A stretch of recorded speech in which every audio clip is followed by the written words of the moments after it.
Bueno, perfecto. Buena información, y para hablar un poquito más de esto y otras cuestiones vinculadas a la violencia de género, entre otras tantas cosas, la tenemos a Dora Barrancos, socióloga, directora del CONICET. ¿Me escuchás? Historiadora. ¿Me escuchás, Dora? Sí, perfectamente los escucho. ¿Qué tal? Buenas noches. ¿Qué tal? ¿Cómo están? Bueno, primero, antes que nada, te agradecemos el contacto. No, gracias a ustedes. Bueno, Laureano es mi nombre.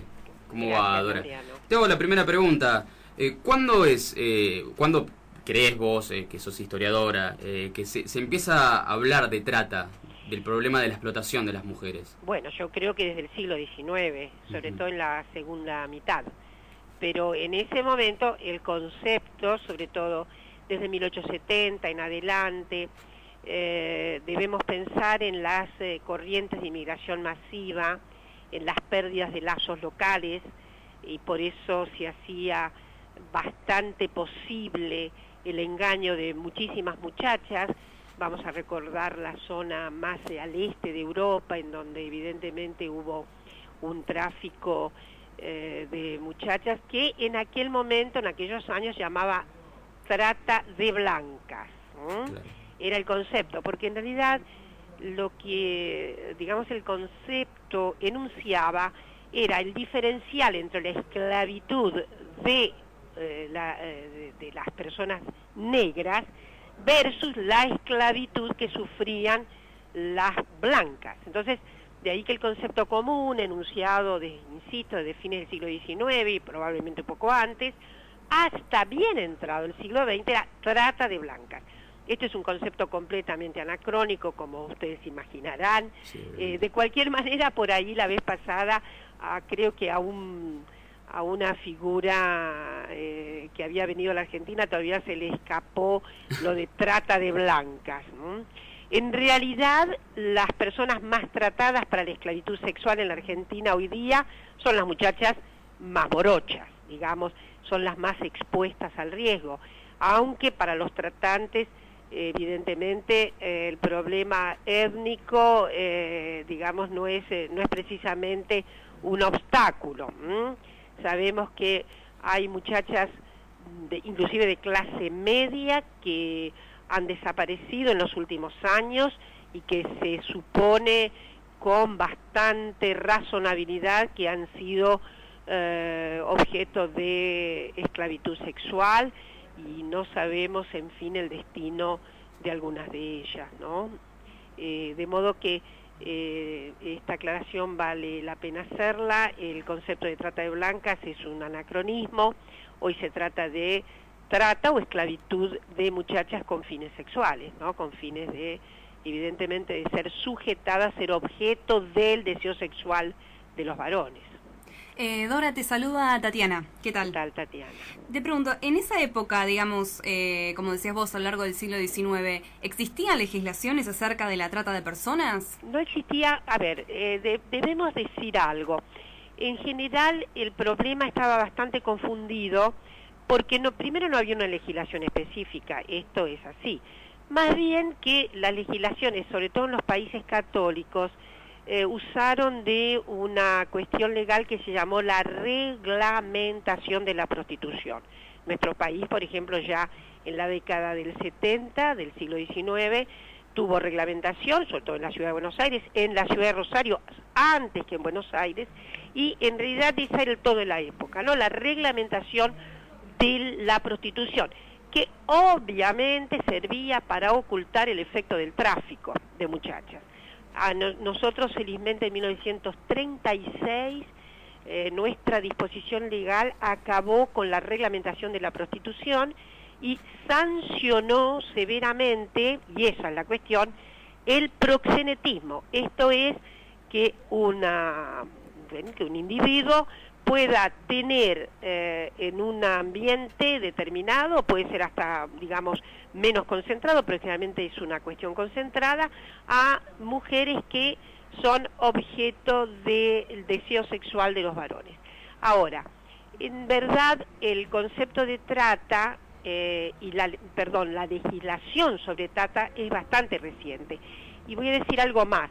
Tiene mucho que ver con el avance de los derechos humanos, el avance conceptual, y también, en el caso de Europa, dio lugar al protocolo de Palermo, que es específico, un protocolo internacional para sancionar el tráfico de mujeres, tiene muchísimo que ver con los escenarios abiertos cuando, por ejemplo, la caída del socialismo real, los marcos de globalización, la transferencia enorme de personas del África y aún de los ex países socialistas, insisto en esto, que evidentemente significaron que muchísimas mujeres tuvieran que conchavarse como prostitutas y ser,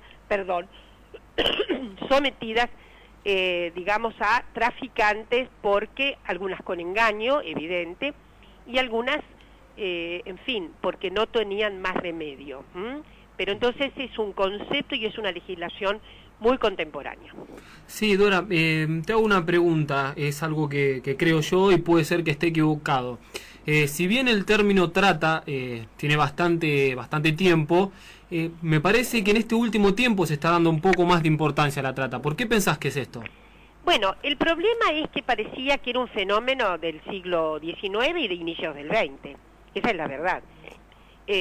No se había visto una escala de tráfico como lo que se ha visto en décadas, las últimas décadas.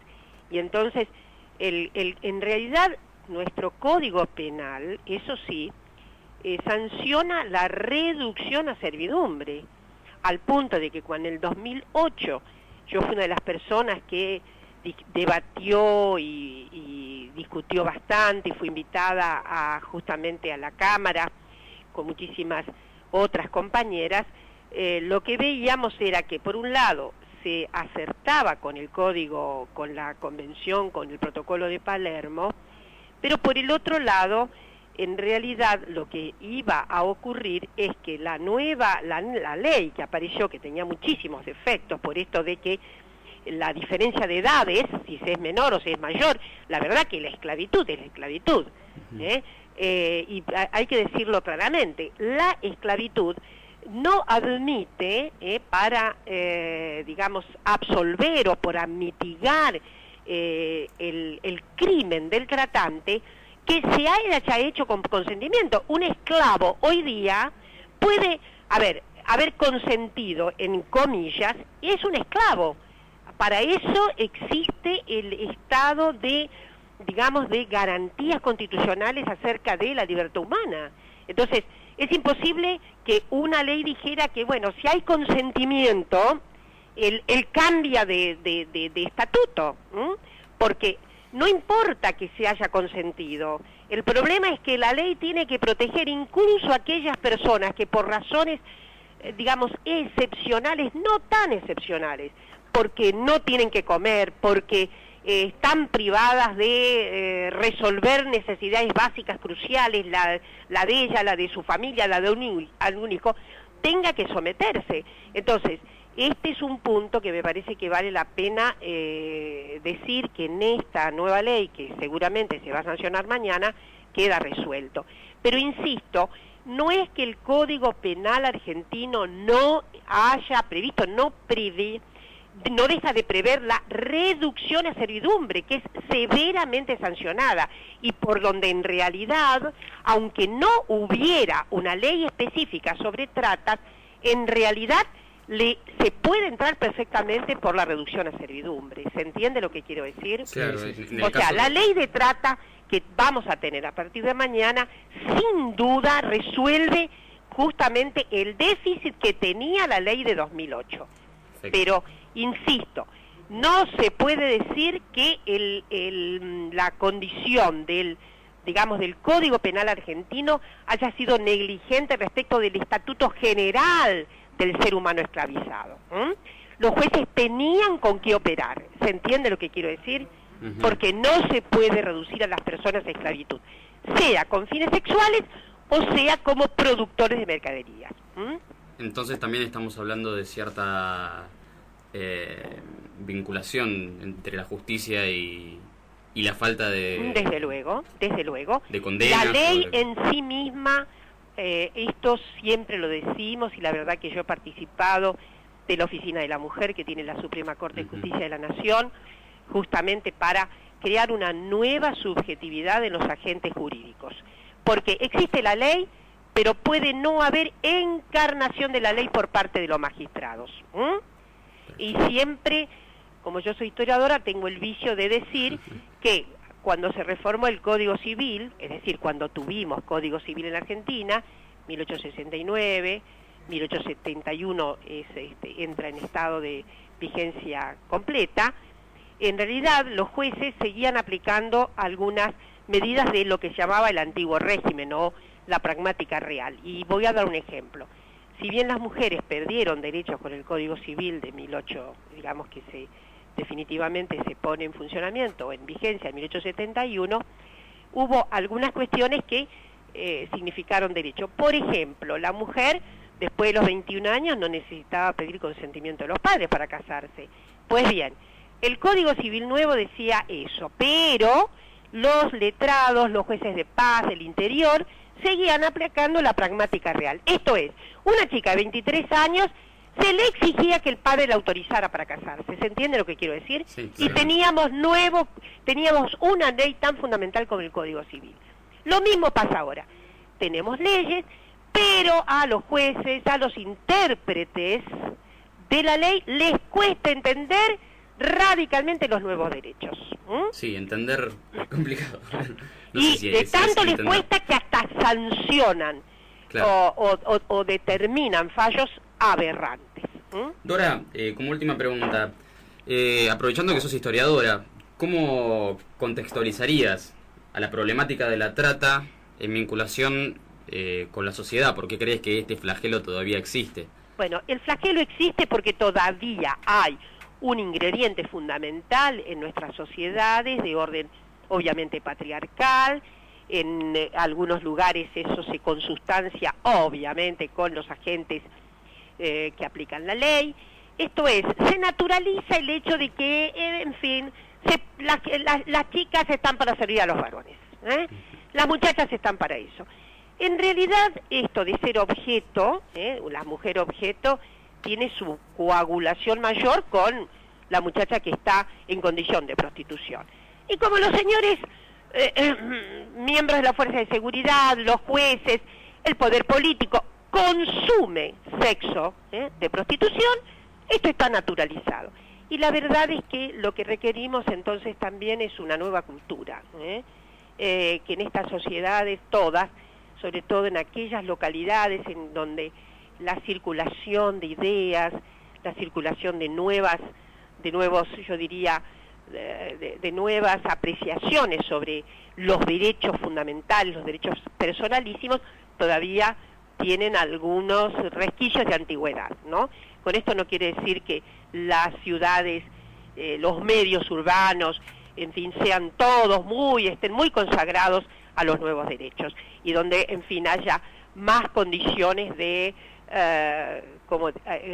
digamos, cuestionar el consumo de sexo. Pero es evidente que en lugares en donde hay mentalidades más conservadoras, esto termina siendo moneda corriente en todos los agentes públicos. Y este es el problema que tenemos. Bueno, Dora, muchísimas gracias. Debo decir, no sé si voy a quedar como cholulo, pero fue una de las entrevistas que tuvimos que más me gustó porque fue muy clara.